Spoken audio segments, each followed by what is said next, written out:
Celui qui a perdu doit faire 1000 burpees, c'est officiellement d'après les règles de la FIFA. C'est logique, les règles. Non, je crois pas. Je pense qu'après c'est un max squat celui qui a perdu.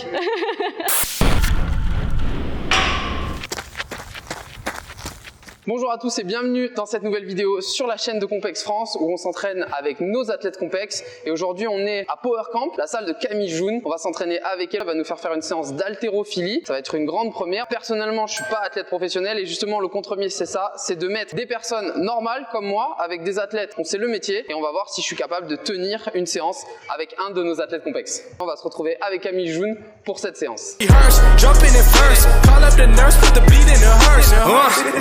Change to berserk, don't get on the tracks, man, and they better swerve. Don't got a nerve, man, I never curse. Just casting these spells when I'm spelling these words. That's real, that's true. Merci Camille de nous recevoir aujourd'hui à Power Camp pour une séance d'haltéro. Pour les gens qui ne te connaissent pas, est-ce que tu peux te présenter tout simplement, nous dire ce que tu fais dans la vie et depuis combien de temps tu es dans ton sport? Alors bonjour à tous, donc moi c'est Camille Joun, j'ai 24 ans. Je suis coach sportif musculation haltérophilie depuis un peu plus d'1 an. Concernant mon parcours sportif, donc j'ai commencé par la boxe anglaise et le fitness. J'ai découvert le crossfit il y a 2 ans et donc à travers le crossfit, bien sûr l'haltérophilie qui m'a donc passionnée et c'est pour ça que je me suis spécialisée là-dedans depuis donc un peu plus de 1 an. Donc je fais que de l'haltérophilie et des compétitions. Est-ce que tu peux nous dire un petit peu ce que tu as aimé dans ce sport et ce qui a fait que tu es resté dans ce sport-là puisque tu viens pas de l'haltéro à la base? Comment est-ce que tu y es arrivé et qu'est-ce qui t'a donné envie de continuer? Ce qui m'a beaucoup plu donc dans l'haltérophilie, ça va être la performance, la technique. Il y avait toujours des choses à apprendre. La musculation, c'est vrai qu'au bout d'un moment, je trouve qu'on a vite fait le tour et j'avais besoin vraiment d'un objectif autre que physique, donc de performance, donc l'haltérophilie. J'étais dans le crossfit, j'aimais beaucoup, mais l'haltérophilie, ça m'a demandé en fait tellement de travail technique. Si en plus on est donc affilié à la fédération, donc on a un club, donc je voyais les filles se préparer aux compétitions et ça me donnait trop envie. Donc je me suis dit bon ben il faut faire un choix, c'est soit tu continues dans le crossfit et du coup l'haltérophilie ben tu peux pas t'y mettre à 100%, soit tu te mets à 100% dans l'haltérophilie, donc tu arrêtes tous les sports à côté, donc je me suis mis à 100% dans l'haltéro. Donc pour cette recherche de performance, de toujours chercher à s'améliorer dans les mouvements, voilà. Il y a un vrai groupe de filles pour l'haltéro, une vraie équipe ici, c'est ce qu'on ressent en tout cas sur la com, sur tes posts, sur les réseaux. Qu'est-ce que tu peux nous dire sur ce groupe-là de filles?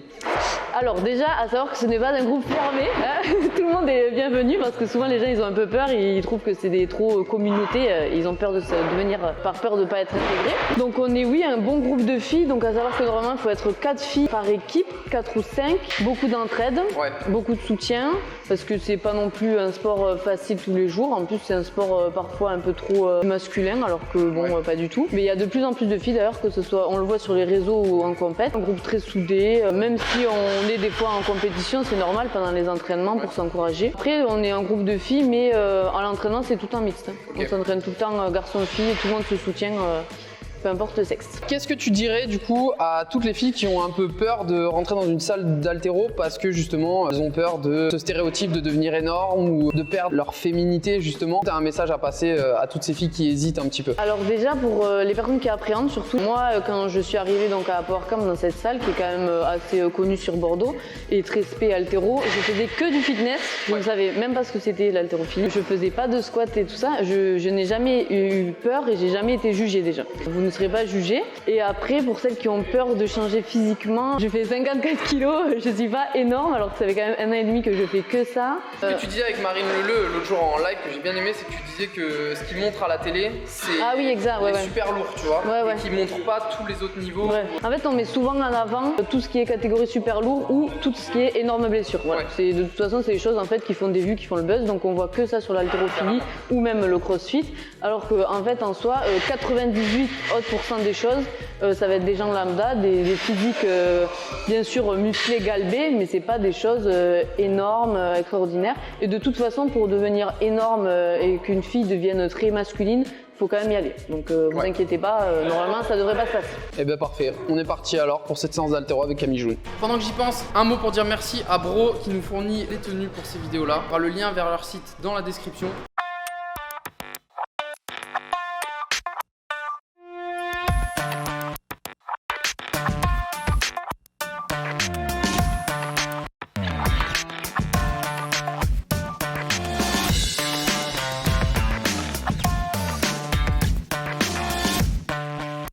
Ok, Ok, donc Camille, est-ce que tu peux nous rappeler ce qu'on va faire aujourd'hui? La séance, c'est quoi dedans? Le premier mouvement. Premier mouvement, donc ça va être un complexe d'épaulés jetés. 3 épaulés plus 2 jetés. Ok, et on va faire combien de séries de ça? Normalement 3. Ok, et on travaille à un certain pourcentage. Voilà, entre 70 et 75%. Ok, très bien. Donc Camille connaît déjà ses barres. Moi, on va voir un petit peu ce que ça donne. Et puis, allez, c'est parti. Parti. N'oubliez pas de liker la vidéo, mettre un commentaire, partager, activer la cloche, tout ce qu'il faut pour soutenir la chaîne et pour me soutenir moi, pour voir si je vais réussir à survivre à cette séance. N'oubliez pas, on compte sur vous.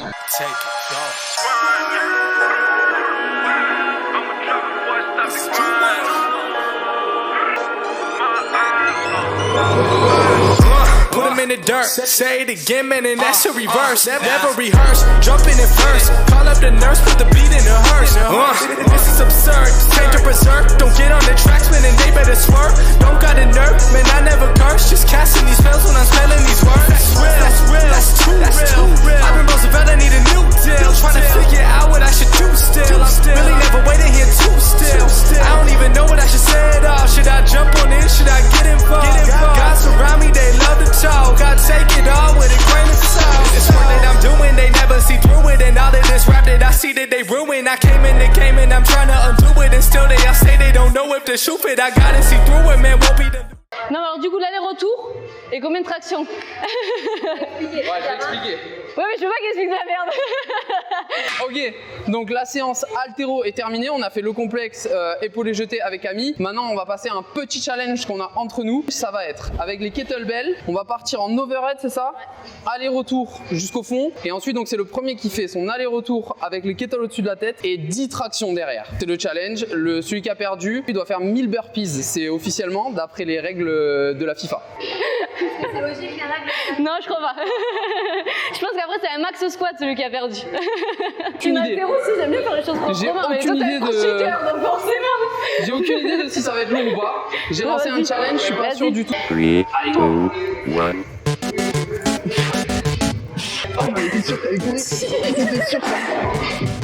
Ah, tu vas jusqu'au bout? Oh merde.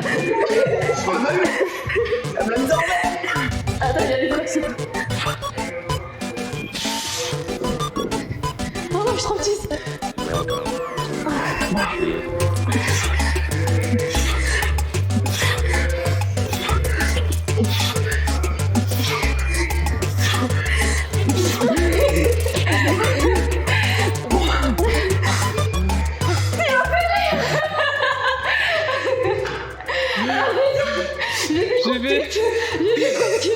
J'ai fait des espèces de... Oh, j'ai soufflé comme un bœuf. Ok, J'ai fait une fracassée en attrapant la barre. parfait. On aurait dû faire distraction et un aller-retour en... Ouais, j'avoue, je serais cramé. C'est possible. C'est pas possible. Ok, parfait. Bah, j'ai gagné, je suis le grand gagnant. J'ai le record de France de power camp de ce parcours. Ok, donc la séance est terminée. Merci Camille pour cette séance, c'était très cool. La suite de la saison, elle ressemble à quoi pour toi?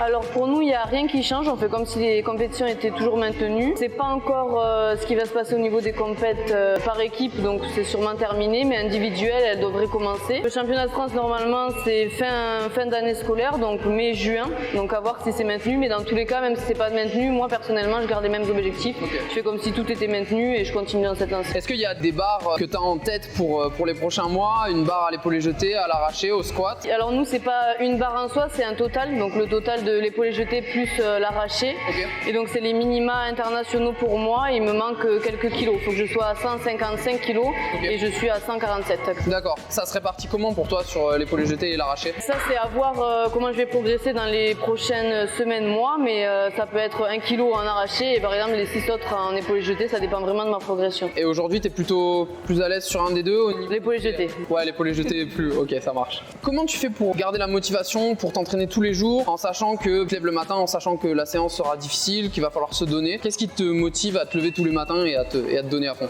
Alors moi, c'est plutôt grâce à ça que je me lève, parce que j'adore m'entraîner, j'adore quand je dois me surpasser, j'adore savoir que je dois faire des grosses barres, plus que justement les semaines où c'est la décharge, où c'est plus léger, où là j'ai un peu plus de mal à y aller, parce que justement c'est moins challengeant. Donc moi, j'ai vraiment aucun problème de motivation, parce qu'en fait, tous les entraînements sont un challenge, à chaque fois il faut s'améliorer et c'est ça que j'adore dans ce sport. Est-ce qu'il y a un conseil que tu aimerais donner à tous les jeunes ou moins jeunes, peu importe, qui hésitent à démarrer l'haltéro, qui savent pas par où commencer, qui ont peut-être des a priori? Pour ceux qui savent pas par où commencer, je leur conseille de se rapprocher quand même de professionnels parce que l'haltéro c'est quand même un sport très technique. Je leur conseille de travailler, si jamais ils peuvent pas aller en club ou en salle pour le moment, la mobilité et des exercices de renforcement, donc comme les overhead squats. Et dans tous les cas, de faire ça en club ou auprès de professionnels parce que c'est quand même voilà, un sport qui demande beaucoup de technique. Et aussi un autre conseil du coup, c'est que même si on est toujours gourmand en fait de progresser, de charger, il faut vraiment se dire que c'est un travail long, que la progression elle est lente et qu'il faut respecter le processus. Ne pas vouloir toujours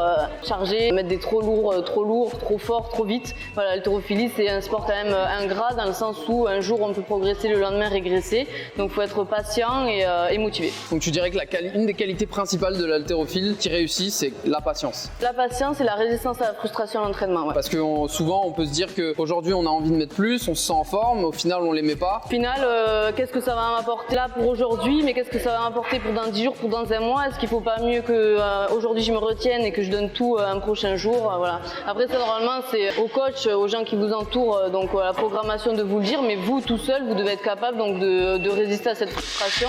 Et il faut aussi accepter du coup les échecs qui sont quand même assez récurrents en haltérophilie.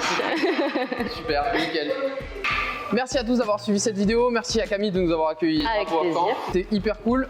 Si les gens veulent te retrouver, tes entraînements, ta diète, tout ce que tu fais, où est-ce qu'ils peuvent te retrouver? Sur Instagram, donc Camille June. Et le lien vers son compte Instagram sera dans la bio de la vidéo parce que à l'instant où vous regardez cette vidéo, il y a un concours sur le compte. On vous dit pas ce qu'il y a gagné, donc allez sur le compte. N'oubliez pas de mettre un like, de mettre un commentaire, partagez la vidéo. Dites-nous quel athlète vous aimeriez voir dans une prochaine vidéo et on va essayer de vous proposer ça très vite. Merci Camille, merci tout le monde et à bientôt pour une prochaine vidéo. À bientôt.